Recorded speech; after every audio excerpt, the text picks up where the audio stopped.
On this week's episode of the Best of Johnston County podcast, our guest is Johnston County Manager Rick Hester.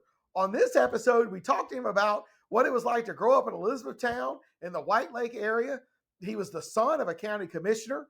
His time playing baseball at NC State and Clemson University. He was drafted by multiple Major League Baseball teams and eventually signed with the Texas Rangers and spent 3 years playing minor league baseball and the Texas Rangers organization. We also talked to him about when he first came to Johnston County, working in the planning and land use department in 1987, and how he stayed there for 11 years, eventually becoming the county manager in 1999. We also talked to him a little bit about the county reevaluation process and how he goes about crafting the $350 million county budget every year. Listen in. I think you will learn a lot. Welcome to another episode of Best of Johnston County, brought to you by Breeden Law Office.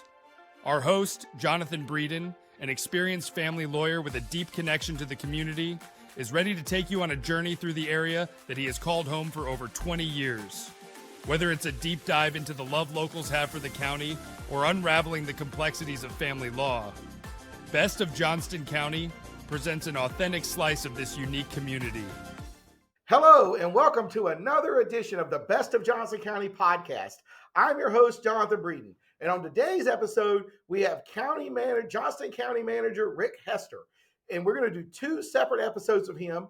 In this first episode, we're going to talk to him about his time growing up in Elizabethtown, his playing semi-pro baseball, how he became the Johnston County manager, what his goals were when he became the county manager 26 or 27 years ago, why he has stayed, what a county manager does, and a little bit about the budgeting process.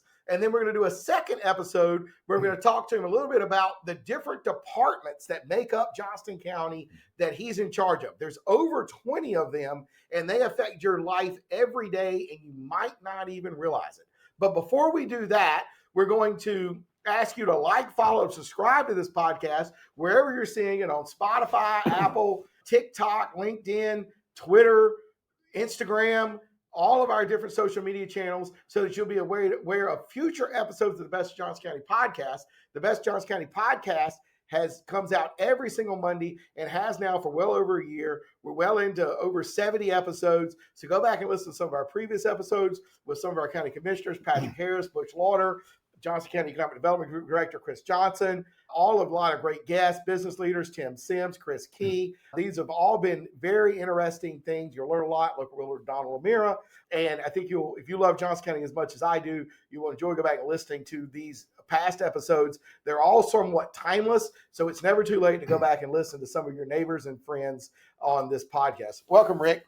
Thank you. Appreciate you having me today. Right. I think you, my wife, I got one neighbor, and one of my son's best friends' moms are the only people that routinely listen to this podcast every single week. So I want to thank you for that. Well, it's great. You do. I told you earlier today, after your law career, I think you should go nationwide with this. I love doing it. Like I said, I started this I remember talking to you when I was coming up with this idea, yep. And I was like, I want to put something positive out there. Positive for the county. Sure. At the time we start this, we've got an indicted county commissioner. We got an indicted school board member. They're both currently in prison, which is very sad. I was like, we need something positive for Johnston County to be out there. And that's what we've tried to do. Yep. So tell the audience who you are, what you do. Yeah, Rick Hester, and I grew up, as you said, in Bladen County, Elizabethtown, North Carolina. I found that so many people from Johnston County spent time at White Lake growing up and then as adults. And then when you and I met, well, I realized we both had moved here from other places. You were in Scotland County in Laurinburg. And Bladen County was a wonderful place to grow up. My parents are still there, still got family there, and I just love going back. I feel like I've had the best of both worlds. I got Bladen County and Johnston County. So, yeah, a special place. And Johnston County is a special place to me, too. Well, and you grew up there. I think your dad was a county commissioner? He was. My dad was a county commissioner as I was a teenager. And I never thought about it until later on Sunday night. You get a phone call, somebody complaining about something, with an animal or something, and him dealing with it. And so I always was intrigued with local government. But, as you mentioned earlier, when I was growing up, my lifelong dream was to be a Major League Baseball player. And I did play professional ball for 3 years, but I didn't play in the major leagues. After 3 years, I decided it might be time to try something different. And I'd always been intrigued with local government. So that kind of led me into this field. Right. And you at one point you played baseball at Clemson. Yes, right? I did. I played in college. I actually went to, you'll like this, I went to NC State as a freshman to play baseball and go to school. Oh, I didn't know that. Yep, would play for Coach Esposito. And I stayed there a year and a half. And it wasn't, I was going through some challenges where when you're 18 or 19, you always think you should be playing every minute, right? I look back about how silly I was. But anyway, I just felt like I wasn't growing there. And I transferred back home to a community college, Southeastern Community College in Whiteville. And then Clemson recruited me out of there. So I actually went back and played against my buddies from state. Oh, that was a lot of fun. Oh, how about that? Yep. So which organizations you played pro baseball with? I was in the Texas Rangers organization. So it was kind of neat. I had 3 or 4 chances to go play professional ball before then, because back then you could get drafted out of high school. I did not get drafted in high school, but you could. I got drafted out of community college when I was at Southeastern by the Giants, San Francisco.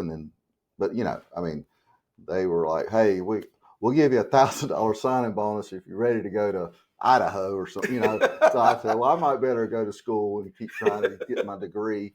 And so after my junior year at Clemson, I got drafted by the Cleveland Indians. And, not a lot of bonus money, but it was fun. I mean, it was kind of cool to get drafted, Nowadays, it's a live show, Back then, you got a telegram, So it's different, So after my senior year, I got drafted by Texas Rangers and had spent 3 years with them. And, man, it was so much fun. I got to travel all over the country on a bus, and it was great. And I missed it so bad when I got out of it. I couldn't even go to a game for 2 or 3 years. But, it was just nothing like it. And athletics helped me so much in my life. Oh, I'm sure it did. So did you play single A, double A? I played my first year. I was in the rookie league in Sarasota, Florida. Okay. All of our games were right there in the Sarasota, Tampa area. It's called the Gulf Coast League. And I stayed there that summer and played. Then I went back to Tampa in the fall for, they called it instructional league. It's where they thought you might be a prospect. They wanted you to come back in the fall. So I was doing well. And then the second year, I spent it in Burlington, Iowa. I drove to Iowa and spent the whole season there. And I'll tell you a cool story. I don't want to dominate the time on this, but when I started in Burlington, I was doing very well that year. I was a starting pitcher. And so the Rangers, back in the day, the major league teams would go play their AAA affiliates during the season. Correct. One night, So Texas AAA affiliate is Oklahoma City. Well, they called me up to come up for that game because they didn't want to use their pitchers because they were going on to Boston the next day. So the big league club was going to Oklahoma City play, and then they would be in Boston the next night. So I was just going up for one night. I mean, I was on a quick 2-way ticket back home, back to Burlington. Okay. So I got to pitch that night. But the funny thing is, there was a guy, a knuckleballer named Charlie Huff back in the day. He was with the Rangers, and he was going on to Boston. He was going to pitch the next night. Well, I had his uniform. So I had everybody, all these people go, hey, Charlie, will you sign this? So it was a lot of fun, but I got to experience that, went back, and then finished the season there. And then my third year, I spent it between Daytona Beach and Salem, Virginia. In the Carolina League, that's when the Bulls were playing at the old stadium. They were in our league. Yeah. So it was really neat for me because we'd come back and play Durham. My parents and family could go, and we played Kinston. Yeah. They were in our league, and most of the teams were in Virginia. But pitching in that park at the old Durham Bulls Stadium was what I'll never forget, warming up in the bullpen with a chain link fence 3 feet away with somebody with a big old tub of beer calling you names. I mean, that was just so I'll never forget that. That's why I love Bull Durham. No, that's a great movie. No, and I, I guess that stadium closed in like maybe 94. The new one opened, I believe, in 95. And so I was a freshman at NC State in 93, and I did get to go to a couple games at the old stadium. Yes. And that was quite the experience. Yes. And Yes. I'm glad I did, because they built the new one. And while I like the new one, it's not quite like the old one. Right. The old one is sort of a throwback. The lighting wasn't great. The sight lines weren't good. It was Right. really small. Anyway, that was a lot of fun. And when I first got there, the movie had come out, like whatever. And I was like, this is not nearly as big as I imagined in my head. It's Right. basically a city block. Or That's less right. than that. It was very And, small. and that stadium, I went by there a couple of years ago. It's still going there. I think that the university there used to play there. NC Central, I think. Okay. I think it's still there, right? They at one time were playing their home games there, but I don't know if they still are. But that stadium is special.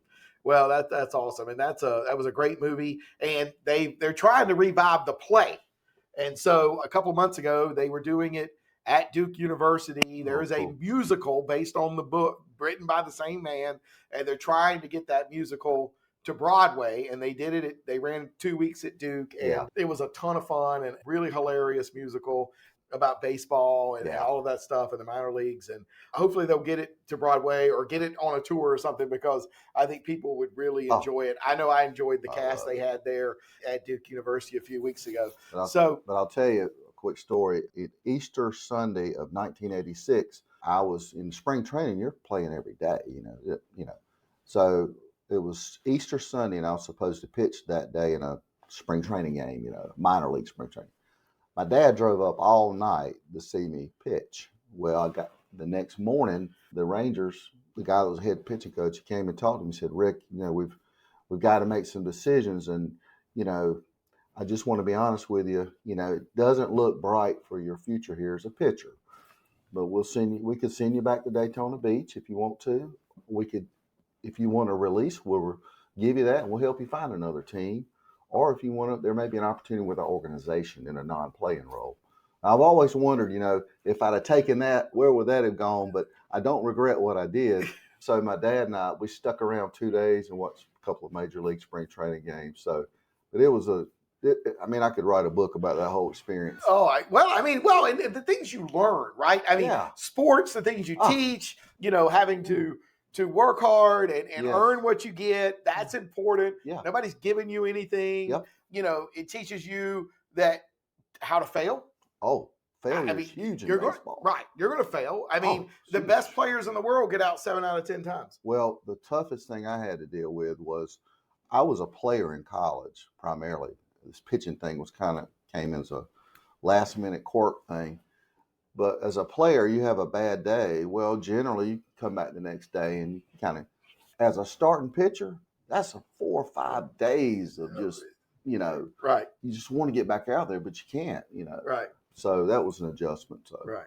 So what degree did you end up with at Clemson? Well, here's what happened. When I went off to play pro ball, I still had some credits left.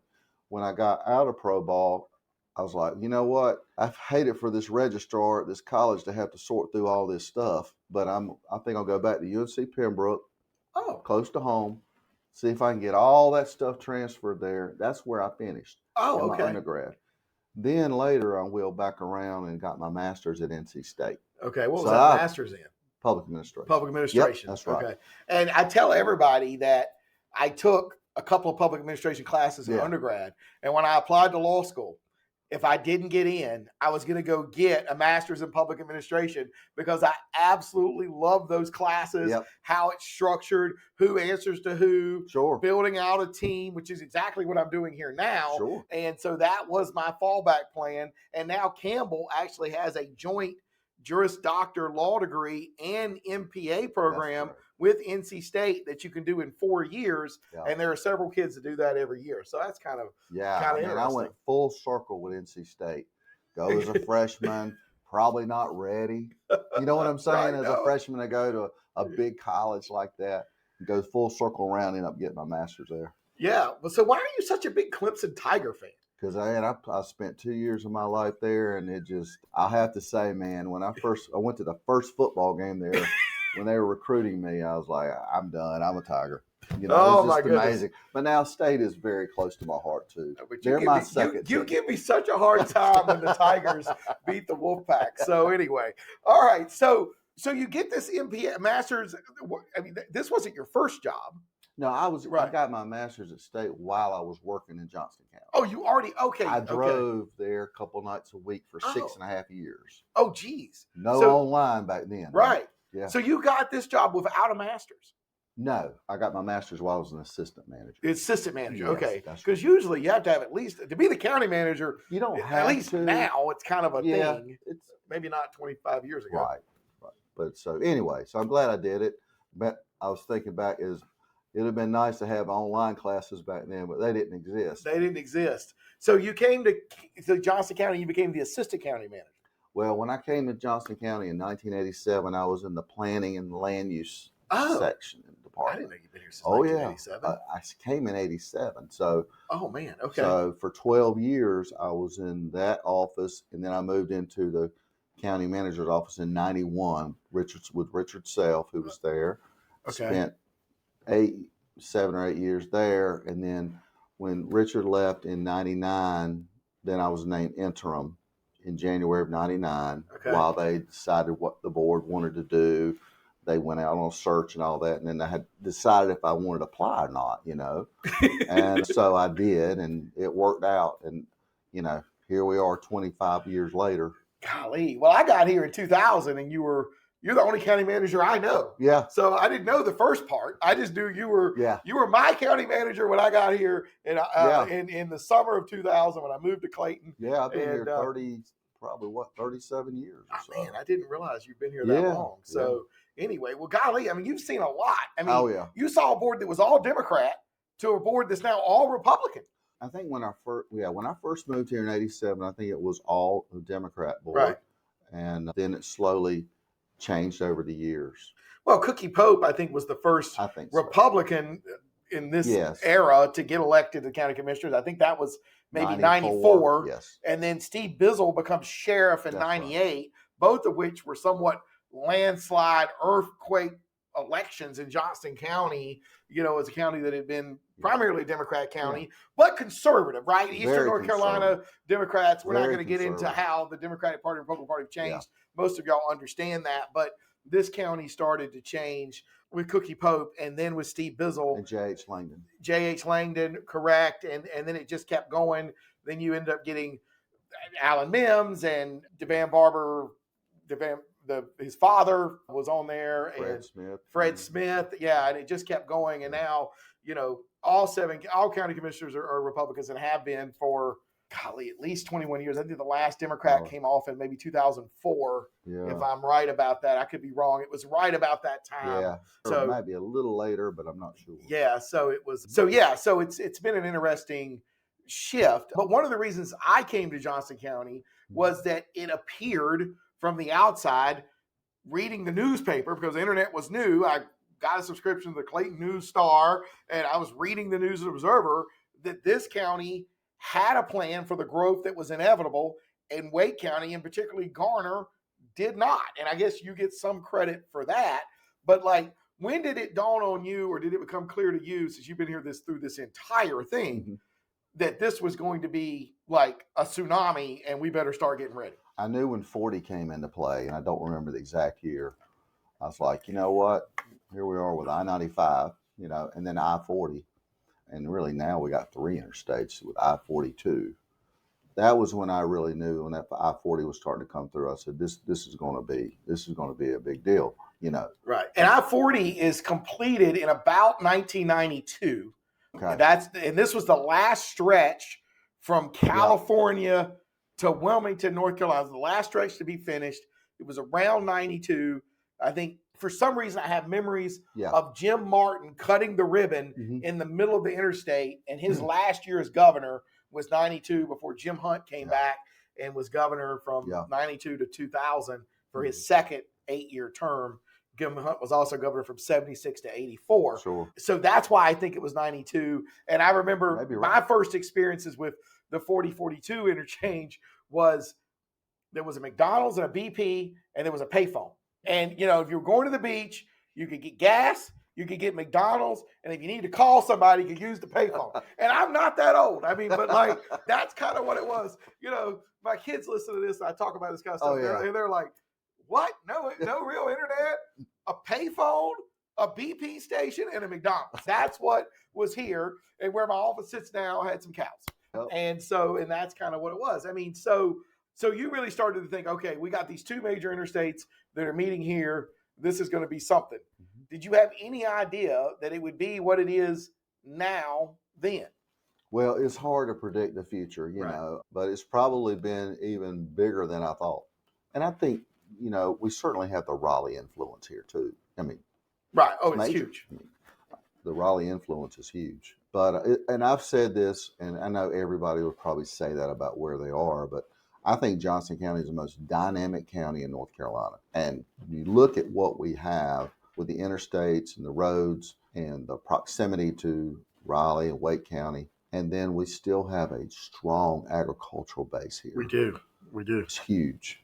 And that's a good thing. So we've got a little bit of everything here. No, we absolutely do. And, you know, I'm fortunate to be asked to go on a lot of different podcasts, you know, some of the national podcasts around the country. Sure. And people always say, you know, where are you? I said, well, I'm in the suburbs of Raleigh, but I'm 13 miles from where I-40 and I-95 meet. And no matter who I'm talking to, the podcast host has been through here because these are the two biggest interstates in the country, I believe. And then when I tell people where I grew up, I say I grew up 30 miles from south of the border. Everybody seems to know where south of the border is going down I-95. So it's like kind of interesting that way. Have family law questions? Need guidance to navigate legal challenges? The compassionate team at Breeden Law Office is here to help. Visit us at www.breedenfirm.com for practical advice, resources, or to book a consultation. Remember, when life gets messy, you don't have to face it alone. So what have been some of the bigger challenges? I mean, the growth has been unbelievable. Like, what challenges has that brought for you, having steered this ship through 26 years of it? Well, I think one of the big things is infrastructure. And to me, infrastructure includes a lot of things: water, wastewater, school construction. We've done some things, as you know, with the community college, with previous bonds, and even things like broadband, I think I consider infrastructure. I'm not sure it meets the definition, but that's what I think anyway. So, and then there's county facilities and things that we need to do, because as you said earlier, the counties in North Carolina are responsible for the court facilities, judicial related expenses, you know, and to make sure, and, you know, as you well know, there's a lot of challenges there too. I mean, you know, with the being crowded. So I think it's a constant thing, but we certainly have to continue to plan for that. We are. And the board's very locked in on infrastructure. And I think that is the key. Well, and, you know, we've built so many schools in the last 25 years. And we have a new wastewater treatment plant that just came online in the last 3 or 4 months as well. So, I mean, I do think we've done a pretty good job staying in front of it. But some people would say that we're still maybe 5 to 10 years behind what we should be. What do you say to that? I say there's always a natural lag. Okay. Because it's it's like with roads, and I think DOT does a great job, and Johnston County's had tremendous road projects lately, and even just outside of our county, you know, the extra lanes on I-40 now, which you really notice when you get on there and drive to Raleigh, the new I-540, which is outside of Johnston County, but it impacts Johnston County. So I think there is a natural lag. You certainly want to make sure that the numbers are at a certain place. There's enough homes and people there before you build a school, you know, versus let's go ahead and build one now and hope people come in around it, you know. But so there is a natural lag. Well, and as far as the schools are concerned, I don't know if people realize this, but the county continues to grow, but the school population has been largely flat the last 2 or 3 years, 4 years, because there are so many more alternatives. We now have the ALA charter school, we have Thales, we have more homeschoolers, you know, so I do think that has allowed us to start to catch up and start. I know with the new, I don't know, they're calling it Swift Creek Elementary School, I guess, down there. It's the first 2-story elementary school in Johnston County on Cleveland School Road near Smithfield in the Wilson's Mills area. I mean, I think that is going to allow us to possibly catch up, where we've sort of been chasing ourselves and we've had so many trailers outside these schools for the last 20 years. Sure, absolutely. And I think, like I said, I think there's a natural lag there, but there's a lot of things that are happening to reduce those mobile units, those numbers too. So, yeah. Well, let's talk a little bit about the budget. The budget is passed in June of every year. Yes. The county's fiscal year is July 1 to June 30th. Yeah. Your number one job, in my mind, is to write and propose a budget for your commissioners. That's right. Tell the people a little bit about the process. I know we're recording this at the end of January of 2025. Right. You're already working on this budget. Oh, yeah. I mean, you really never stop, but you're really starting to work on it now. Right. Tell the people about how the process and how the budget comes to be. Yeah, so we start in usually in the February timeframe. I mean, we're starting now. So, and it is for 2 or 3 months is pretty intense process, because my goal is to always present a budget, which I usually do in May. I provide that budget in May that is responsible. Some people call me conservative with the numbers, and I try to be that way, just to try to provide everything and listen to the board, because at the end of the day, I want to present a budget that's that's in line with the things that they think are important, because they're the ones that are the elected officials. And you know how it is. I mean, it's just a natural thing that when the budget's presented, then the commissioners, once they get that budget, they make changes. They may take things out, or they may add to it, and that's great. But for February to the end of April, it's pretty intense on the staff side, because we're constantly in communication with our tax administrator to find out, okay, what are things looking like with the recent listings that people do? And then every year people can appeal their values. Are there any appeals that might impact those revenues? What is the sales tax looking like? Just a lot of different variables there. And so it's like a big pot of vegetable soup, and you're just putting certain different vegetables in there and pulling some out, and hopefully present a very good budget to the commissioners, and that we all feel good about. Well, and you want to make sure, being a conservative county, you want to make sure that, we have a huge fund balance. Yes. We have a AAA bond rating. That's right. Which is almost impossible to get as a county government. It's hard to get. I mean, and they worked on it for 20 years. A long time. I mean, at least 20 years, that was the goal. The only reason we didn't have it earlier, in my opinion, is the feedback we were getting from the bond rating agencies was the personal income levels, and that's starting to grow in Johnston County, which is a great thing anyway by itself, and that enabled to help get us to that AAA rating. And why that is so important is there's not many counties that have it, and also it just about assures you of the best interest rates with all the money that the county borrows, for schools and things. That 0.5% on the interest on a rate for $100 million adds up, Well, so, right. Well, and a high school is more than $100 million now. We're building one right now in Wilson's Mills, and it's going to be way more than $100 million. So you're right. I think about 105. Yeah. So I mean, it's a lot. I remember when we all collectively working together had West Johnston was built. And it was $32 million, and people were just going, "Oh my God, I can't believe this!" I'm like, "Wow, it's just amazing how that's changed." Right. Well, and West Johnston's only opened maybe 2004, something. So like in 20 years, it's gone from $32 million to $100 million. Right. I mean, that's absolutely wild. So, how much is the budget for Johnston County? It's about $350 million, and if you break that down, I would say about 50% of that is for education support, operating expense support for the school system and the community college, and also our debt service.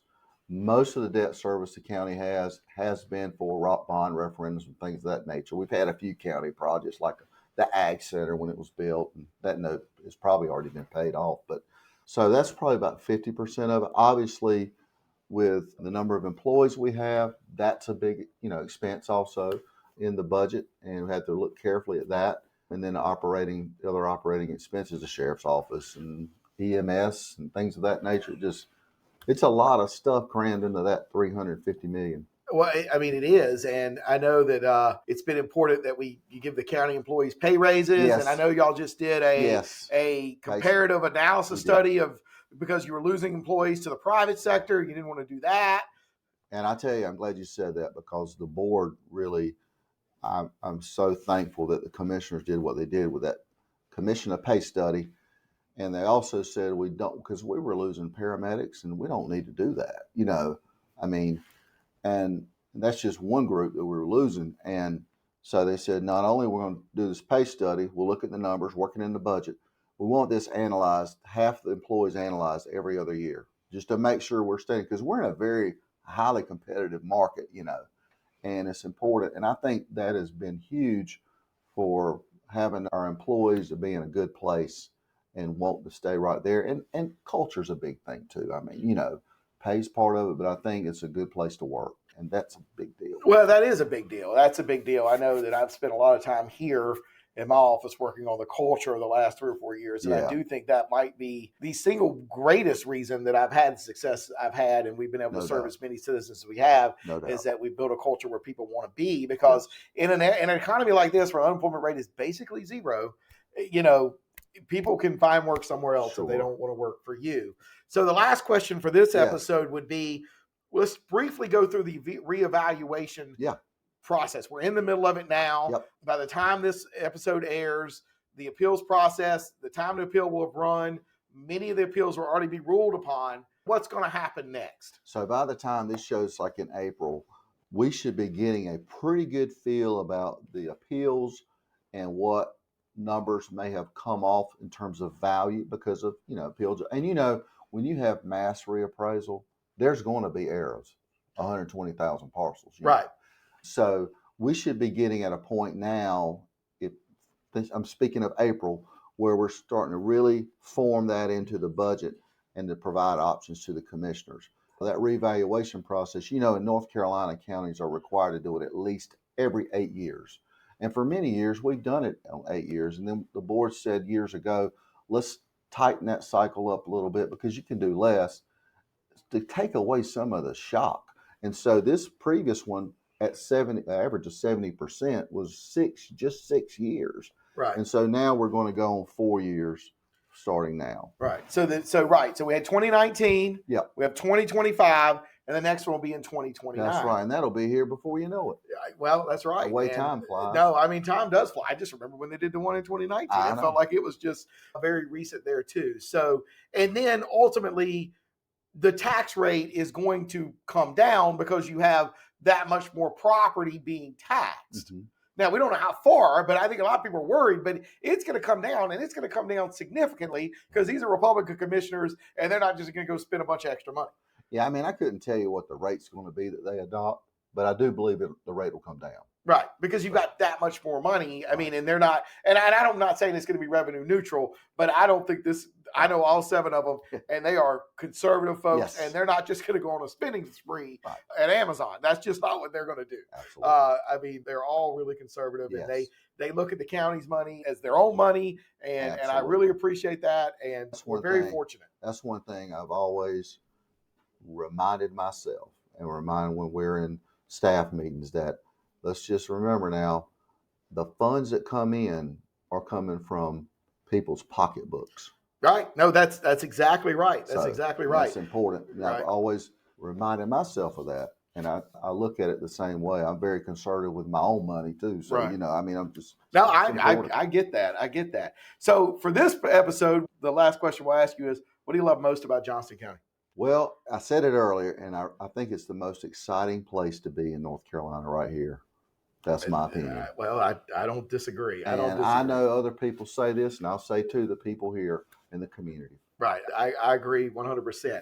Well, we'd like to thank Rick Hester for being our guest on this episode of the Best of Johnston County podcast. We'd like to ask you to like, follow, subscribe to this podcast wherever you're seeing it so that you'll be aware of future episodes of the Best of Johnston County podcast. If you would be so kind as to give us a 5-star review down below and let us know what you like or dislike about this podcast. We do take those things very seriously. We want to provide a product that you would like to continue to listen to, and we would like to be able to continue bringing it to you.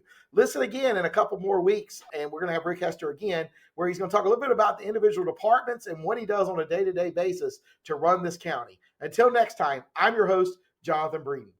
That's the end of today's episode of Best of Johnston County, a show brought to you by the trusted team at Breeden Law Office.